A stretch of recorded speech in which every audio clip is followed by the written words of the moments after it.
دنیا بھر میں جیو ایکسپریس نیوز کے ناظرین کو اپنے نیوز کاسٹر مجین حسین بلال کی طرف سے السلام علیکم۔ خبر شامل کریں گے ضلع منڈی بہاؤالدین سے، جہاں پاکستان میں کرونا وائرس کے لیے فرنٹ لائن پر لڑنے والے ڈاکٹرز اور پیرامیڈیکل سٹاف کو تحفظ فراہم کرنے کے لیے ڈپٹی کمشنر منڈی بہاؤالدین مہتاب وسیم اظہر کی تجویز پر محکمہ صحت منڈی بہاؤالدین نے کورونا کے مریضوں کا سیمپل لینے کے لیے پروٹیکشن سیمپل بوتھ قائم کر دیے۔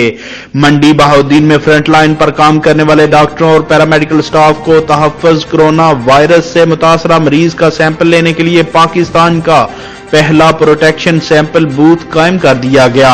جس کا افتتاح ڈپٹی کمشنر منڈی بہاؤالدین مہتاب وسیم اظہر اور ڈی پی او ناصر خان سیال نے ڈسٹرکٹ ہیڈ کوارٹر اسپتال میں کیا۔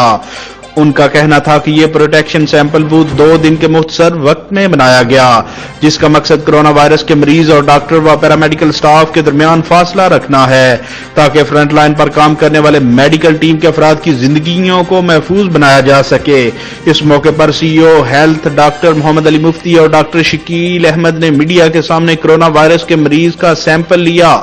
اور حفاظتی اقدامات سے آگاہ کیا۔ ڈپٹی کمشنر مہتاب وسیم اظہر کا کہنا تھا کہ یہ سیمپل پورے پاکستان میں بھی بآسانی لانچ کیا جا سکتا ہے، اور اس کی ایک خوبی یہ ہے کہ اسے متاثرہ آبادی والے مقام پر بھی لے جایا جا سکتا ہے۔ کیمرہ مین نوید افضل چرونڈیا کے ساتھ رپورٹ مجین حسین بلال، جیو ایکسپریس نیوز، منڈی بہاؤالدین۔